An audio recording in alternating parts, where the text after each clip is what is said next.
Сайн байцгаана уу хүүхдүүдээ. Та бүхэндээ энэ өдрийн мэндийг хүргэе.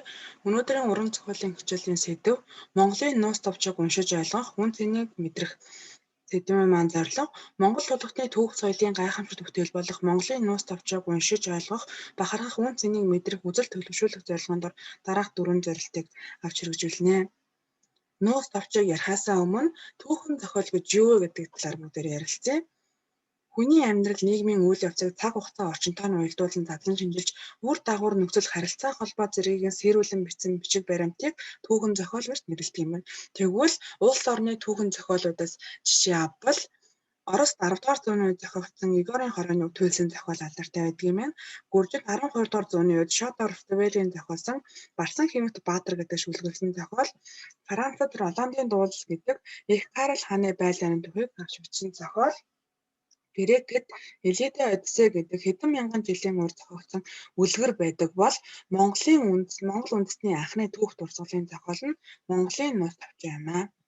Нууц товчоо нь 13 дугаар зууны үед Монголын их улс мандах цагт Монгол орны дотор болсон явдлуудыг чухам үнээр гаргаж бичсэн учраас түүхийн хосгүй баримт бичиг болохоос гадна Монгол ардын оюуны чадварыг гэрчилсэн гайхамшиг дүрэн зохиол юм. Монголын нууц товчонд юу агуулгадаг вэ? Монголчуудын уг гарлаас эхлээд Чингис хаанаас эцэслэж өгөөдөө хаан ширэл суулсан үе энд гардаг юм байна.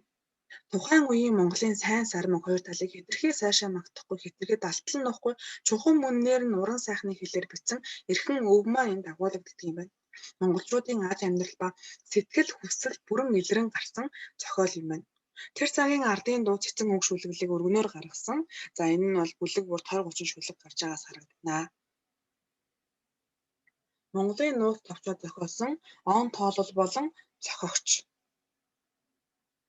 Их хуралдаан бол чулган жил буюу 1240 оны 7 дугаар сард Хэрлэний хөдөө арлын 7 болдог Шилхэнцэг хоёрын завсар хааны орд бууж байхад бичиж төгсгөө хэмээн бичигдсэн оныхын талаар нууц товчооны 282 дугаар зүйлээр гарсан байгаа.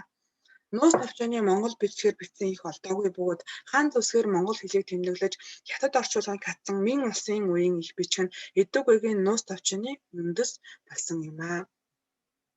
Хятад хэлээр Монголын нууц товчооны нэрийг Ян улсын нууц дүү хэмээдэг. Нууц товчоог Бодлогод Баатар Цэндгүн анх монгол бичгээр сэрүүлэн орчуулсан нь улмаар академич Цэд Амдын сүрэн уран сайхны аргаар орчин цагийн монгол хэлний орчуулан цувраллаар хэвлүүлэх суурь тавигдсан ажээ. Нууц товчооны тухайн Оросын эрдэмтэн Владимир Цов Монголын нийгмийн байгуулалт гэдэг номын дугаар нүрт бичсэн нь дундад зууны үед нэгч үндэстэн Монголын адилаар түүхч нарын анхаарлыг татсангүй гэж хэлсэн болох ба бас нууц товчооны адилаар жинхэнэ амьдралыг тодорхой дүрслэн үзүүлсэн дурсгалт бичгийг нэгч нүүдэлчин үндэстэн үлдээсэнгүй гэдэг тэмдэглэл зохино гэжээ. За энэ өгүүлбэрээр юу илэрхийлж байгаа юм бэ гэвэл олон судлаачид, олон түүхч нар Монголын нууц товчоог судалсан. Дэлхийн өөр улс орнд ингээ Монголын нууц товчоог анхаарлаа хандуулсан шиг бол тийм уран бүтээл бол байхгүй байгаад байна. За мөн Монголын нууц товчоо шиг энэ гайхалтай зохиол бүтээл шиг өөр зохиол бүтээл, түүхэн зохиол бүтээл бол монголчууд бас өвлүүлж чадаагүй маа гэдгийг энд хэлсэн байна. Тэр яагаад ингээ Монголын нууц товчоо шиг ийм гайхалтай зохиол бүтээлийг ингээд бидний үед ингээ авчиж чадаагүй юм бэ? Өвд байсан маань ингээд устгахад хүрсэн бэ гэхээр тухайн үеийнх нь Монголын нүүдэлчин амьдралын онцлог тий тогтоо байр цав байгаагүй улмаас бас ингээд өргөдөд тохиолдол маш их байсан гэдэг нь бол энэ өгүүлбэрээс харагдаж байна. Монголын нууц товчооны ач холбогдол. Монголын нууц товчоо уншнаар ямар ач холбогдолтой юм бэ гэвэл мэдээж хамгийн түрүүнд уг гарал ба түүхээ судлана. Эв найргуул шуудад хийсэн олон эвэр мөчиг чигээрээ толгоогоо мэдээж тэмцэн Монголын олон овг аймыг нэгтгэж нэг улс гэр болгож бүтээсэн түүх. Чингис хаан тэргүүтээ Монголын морь цэргүүд зэрэгэлдээ суугаад тэр цагийн соёлзон улсуудыг дайлаар мордон ялалтын уухай хадасан тухайн цаг үед дэлхийн талыг хэрхэн эзэлжсэн юм 13 дугаар зууны үеийн Чингисийн үеийн түүхийг бол бид нэр энээс уншиж судлах ач холбогдолтой. Өв соёлоо хайрлан хамгаалах ач холбогдолтой. 1989 онд ЮНЕСКОгийн соёлын өв бүртгэж монголчууд төдийгүй нүүдэлчин ард түмний үнэт соёлын өв хэмээн бидний нууц товчоог маань дэлхий үнэлсэн байна. За эхлэлний баялаг санаа танилцсан. Монголын эзэн гүрний үед уйгуржин монгол бичиг төрийн бичиг болгон хэрэгэлсэн баримт Монголын нууц товчоонд тодорхой тэмдэглэгдсэн байдаг. Уран зохиолоор дамжуулан түүхтэй холбогдож болдгийг ойлгох. Чингисийн үеийн зөвхөн түүх мэт боловч үнэндээ тийм биш. Ардын аман үлгэр дээр үндэслэсэн бөгөөд тэр цагийн ардын дуу цэцэн үг шүлэглэлийг өргөнөөр гаргасан. Бүлэг бүрт 20-30 шүлэг байдаг бөгөөд хүний яриа ба хэлүүлсэн үгс их төлөв шүлэг байна. Энэ зохиолд эртний хэлний аялгүй ба үг холбох найруулга хийгээд шүлгэлсэн ба үргэлжилсэн зохиолын жишээ бүрэн гарсан байдаг ажээ. За нуус товчтой холбоотой уриалга зарилгыг багш сонирхуулъя. 2004 онд Монгол улсын ерөнхийлөгч тухайд бол бага банд ерөнхийлөгч байсан. Зарлиг гарч Монголын их хаатын угсаа гарал монголчуудын үндэсний түүх, хэл бичих соёл, ардын аман зохиол, бөө мөргөл, зан заншлын их нэвтэрхий төл, монгол хэлний үгийн урлагийн сонгодог бүтэл, он цаг тооллын бичиг болох Монголын нуус товчиг айл өрх бүр өргөөгөрийнхээ хоймор залан дээдэлж байх. Бүх шатны боловсролын байгууллагын суралцагчдад үе шаттайгаар судлуулахыг нийт эрдэмтэн судлаач багш нарт уриалсан юм аа. Мөн шижир алт цалин цагаан мөнгөөр чимгэлсэн эрдний чулуун шигтгэдэг хосгой нэг хувь Монголын нуус товчийг урлан бүтээж төрийн хүндэтгэлийн өргөөний хойморт залахыг зарлагдсан дагуу их Монгол улс байгуулагдсны 800 жилийн ойн баяраар уг бүтээлийг урлсан билээ. Одоо бүгдээр нуус товчийнхаа бүлэгтээ танилцъя. Монголын нуус товч нь 12 бүлэг 282 зүйлтэй. Нэгдүгээр бүлэг нь Тэмүүжний уг гарал ба бага насны үе. За энэ дээр Алтан уургийн уг гарал дэлгэрэнгүй гарсан байдаг 22 үеийг энд харуулсан байдаг. Багшны энд бол таймлайд орууллаа. Хүүхдүүд та бүхэн нуус товчоноос дэлгэрүүлж уншаарай. Бүрт чон гоо морлоос эхлэлтэй Алтан уургийн эхлэлтэй үеуд гардаг. Бүрт чон гоо морлоос бат цагаан хүү цаашаа явсараад торголжин баян монголчаас дуваа сохор добоо мөргөн алуунгоо добоо мөргөн хороос бүүнүүтэй бэлгүүнүүтэй за алуунгоо хатнаас бухаа хатагийн бухаатуу салжи бодончор 3 төрсэн байгаа. За алуунгоо хатан маань яаж добоо мөрөнийг тал төгсөн дараа алуунгоо хат маань 3 хүүтэй болдог. Энэ 3 хүү маань одоо хэрхэн яаж болохоор гэмлвэ гэдэг талаарх бас нэгэн сонирхолтой төгөл нуус товчныхаа нэгдүгээр бүлгээс уншнаа. Дараа нь комбинат цэцэн Хабуул Сэмсэ чөлөө гэдэг 2 хүүтэй, Хабуул нь 7 хүүтэй, тэрний нэг нь Бартан Баатар маань 4 хүүтэй, тэрний нэг нь Евсөөхөгийн хүү маань Тэмүүжин хаан байгаа. Энэ мэдчлэн үе удмын 22 үеийг бол та нар нэгдүгээр бүлгээс уншина. За хоёрдугаар бүлэг нь Чингисийн эдэр нас.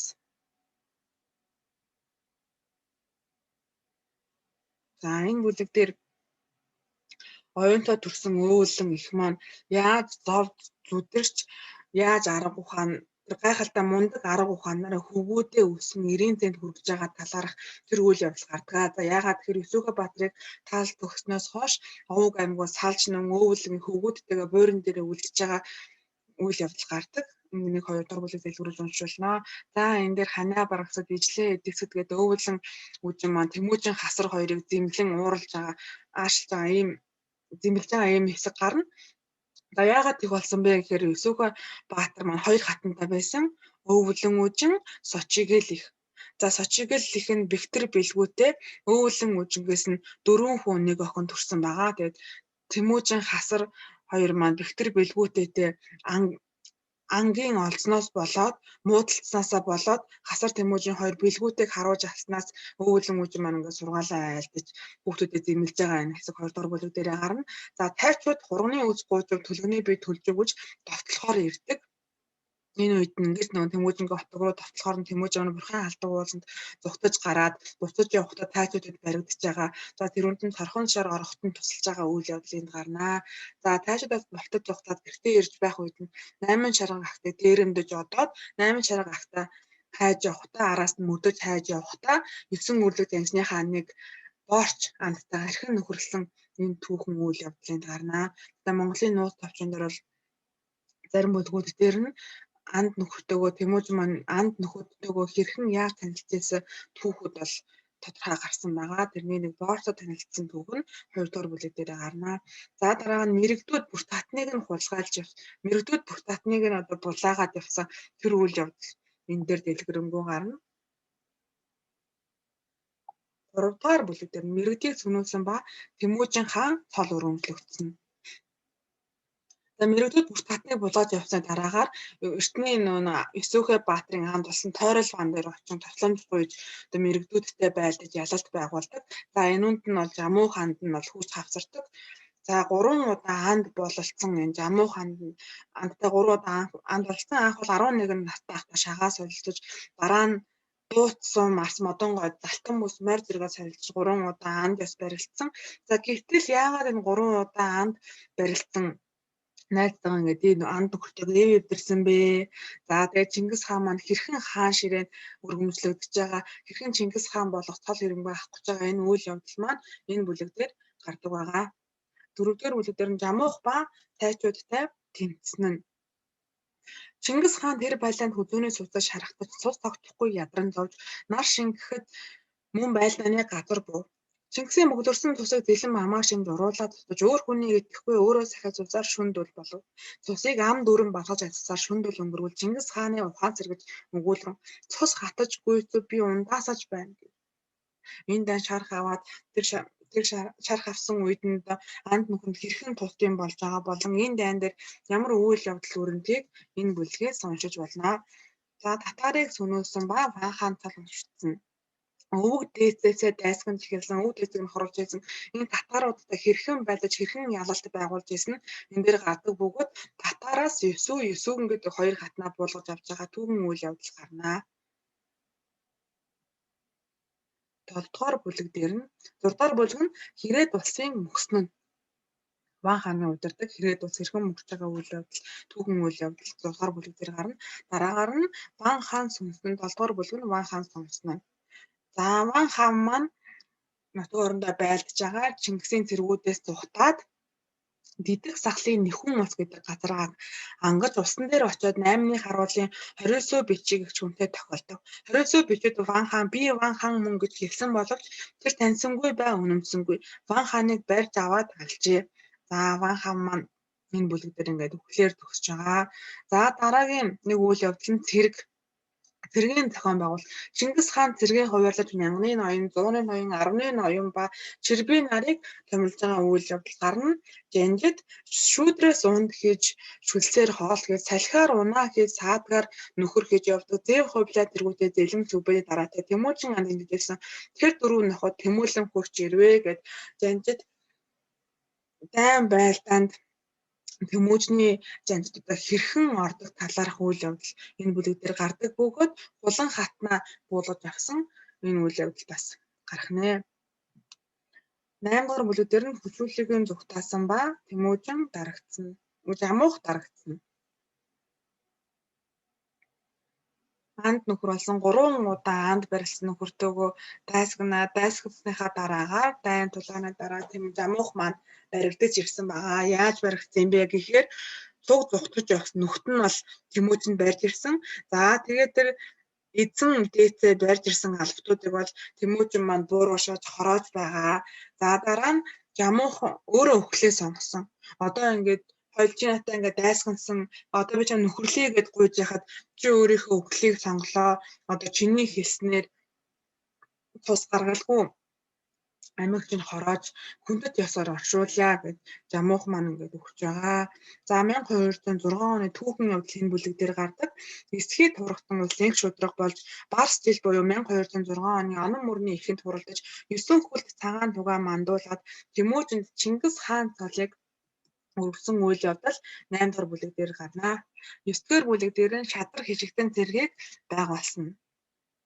Чингис хаан зарлиг болрон урд бие 80 хэртүүл манаачтай 70 шадар хишигтэнтэй байв. Одоо мөнх тэнгэрийн өршөөлөөр тэнгэр газрын ивэлэр хүч авуугаа нэмэгдэж нийт их улсыг хамтгаж ганц жолоондоо оруулсан тул одоо надад 1000 шадар хишигтэнг ялгаж өг. Хэвтүүл хорчин торгуудын хамт бүгд түмэн болгож өгтгвэ гэж нэлээд хэдэн зарлигийг энд гаргасан байгаа. Зэрийнхээ зохион байгуулалт нь ноёд сайдынхаа зохион байгуулалтыг хийж байгаа үйл явдал 9-р бүлэг дээр гарна. 10-р бүлэг нь уйгар ба гойн иргэдийг эзэлсэн. 11-р бүлэг нь Хятад, Тангуу, Сартуул, Багдад ба Оросыг эзэлсэн нь. За энэ бүлгийн онцлог үйл явдал нь бол төрсөн 4 хүүгээс чинь төр барих нь хинбэ гэд асуудал гарч ирж байгаа. За Чингис хаан би өвгдийн хойноос одохгүй мэт өөрөө марцсан ажи. Өхөл надаас тойрох мэт өөрөө марцсан аж. Өхөл надаас тойрох мэт үнэхээр түүнийг сансангүй гэд хинийгээ хаан бовтлаар 4 хүүгүүдээсээ асуусан боловч зүчээс их асуусан боловч цагаадаа эсэргүүцэн хүүгүүдийн хооронд маргаан бэгдэж сайд ноёд нь Оддоо тэнгэр очиж олон улс байлдаж, орондоо унтах завгүй олсон булаалдаж байв. Хөрс дэлхий хөрвж хөвцөн улс хямралдаж хүнжилтэн унтах завгүй хөнөөлтөнд тэмцэж байлаа. Гэтэл та нар одоо яагаад ийм цаг үед ингэж маргаад байгаа юм бэ гэж ухаарал сургамж харилсан шүлгүүд энэ бүлгүүдэд гардаг байгаа.